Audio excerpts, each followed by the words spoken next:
is Haley Rose Cargill, and this is my audience. Show yourself. Inequality in our world is detrimental. Poverty is something that is found everywhere. Even though we are used to seeing this, the people who are affected are not treated equally. The UN SDG states that there is growing consensus that economic growth is not sufficient to reduce poverty. If it is not inclusive, and if it does not involve the three dimensions of sustainable development, economic, social, and environmental. The second issue I would like to address is the inequality against disabled people. Being inclusive and treating them equally could have many benefits for our society. Inequality is a major issue, and we need to find a solution to the problem and address the issues so we can fix it. I will now address these problems in more detail. The CDC states a few barriers that often hold back people with disabilities, such as attitudinal, communication, physical, policy, programmatic, social, and transportation.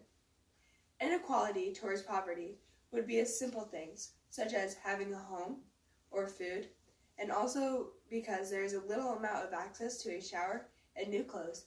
This can make it very hard for people in poverty to go to a job interview and earn a job. An example of disability inequality is one of my close friends. He was deaf and had cochlear implants.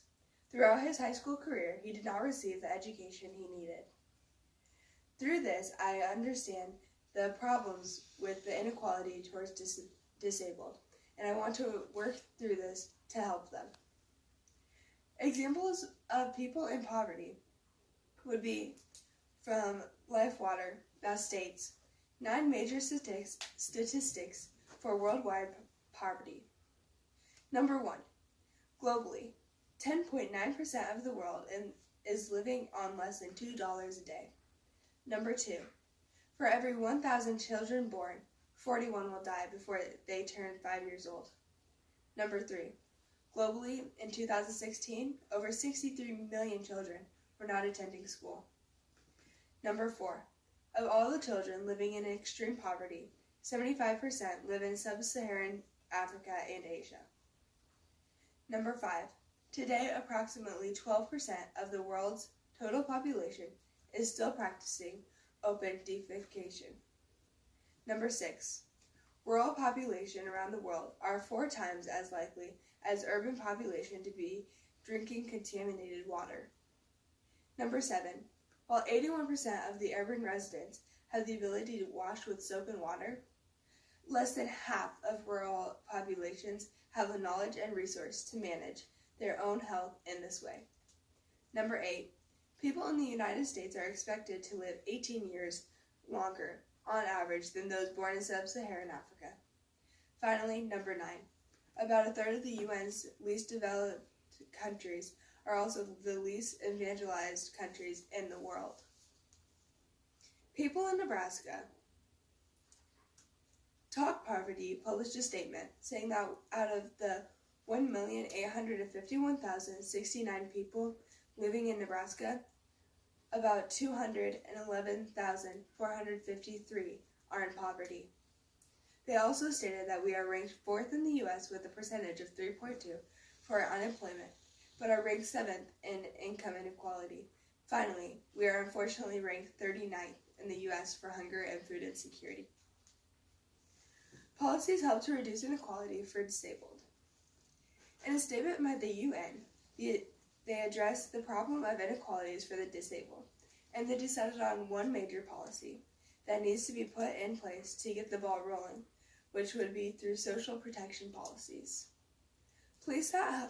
Policies that help reduce inequalities for people in poverty. Haas Institute states 6 policies and could help reduce inequality for people in poverty. The first one is to increase minimum wage, then to expand the earned income tax, build assets for working families, invest in education, make the tax code more progressive, and finally end residential segregation. Both charities in Nebraska to help both the disabled and poverty is United Way. They do a wonderful job trying to help these people and getting them out of their rut. In conclusion, there is a real need to reduce inequalities throughout the world, and we can start right here in our own communities. Putting policies in place and working with charities can help significantly reduce these problems. Doing these few things can not just help our world, but our states and communities, and make our states and communities more united and be peaceful. This is my audience.